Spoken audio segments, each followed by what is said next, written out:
किसान साथियों नमस्कार। साथियों ये हमारा पहला फार्म हाउस है और हमने इस बार इस फार्म हाउस के कुछ हिस्से में मूंगफली की बिजाई की थी। अब इसमें मूंगफली की हार्वेस्टिंग हो रही है, क्योंकि मूंगफली का समय अवधि जो होती है वो 120 दिन की होती है, यानी 4 महीने की। किसान साथियों आप देख पा रहे हैं हमारी मूंगफली में घास बहुत ज़्यादा है। हमने इसमें निराई गुड़ाई नहीं कराई थी, क्योंकि हमारे पास इतना समय नहीं था, इसलिए इसमें निराई गुड़ाई दूसरी बार नहीं हो पाई, इसलिए इसमें घास बहुत ज़्यादा हो गई और घास के कारण भी लगभग 30% उत्पादन प्रभावित हुआ है। क्योंकि जब खरपतवार की संख्या ज़्यादा हो जाती है किसान साथियों, तो जो हमारा प्रोडक्शन है वो थोड़ा कम हो जाता है। और यदि हमारे खेतों में खरपतवार ना के बराबर है तो हमारा प्रोडक्शन अच्छा मिलने की संभावना हमेशा बनी रहती है और मिलता भी है।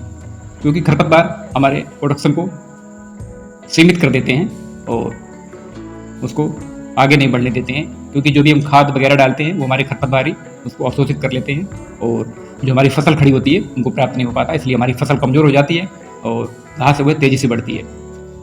तो किसान साथियों ये हमारी 100% जैविक फसल है मूंगफली की। इसमें हमने बिजाई करते समय अंतिम जुताई के समय सिर्फ जीवामृत का प्रयोग किया था और इसके बाद हमने इसकी जुताई कराकर हमने मूंगफली की बिजाई कर दी थी। इसके बाद हमने इसमें कुछ भी नहीं डाला, केवल सिंचाई के साथ में हम NPK चलाते रहे, जो नाइट्रोजन फास्फोरस पोटास सोलबिलाइजिंग बैक्टीरिया आते हैं उनको मल्टीप्लाई करके हम पानी के साथ सिर्फ चलाते रहे। इसके बावजूद भी हमें लगभग 3 कुंटल के आसपास उत्पादन प्राप्त हुआ है।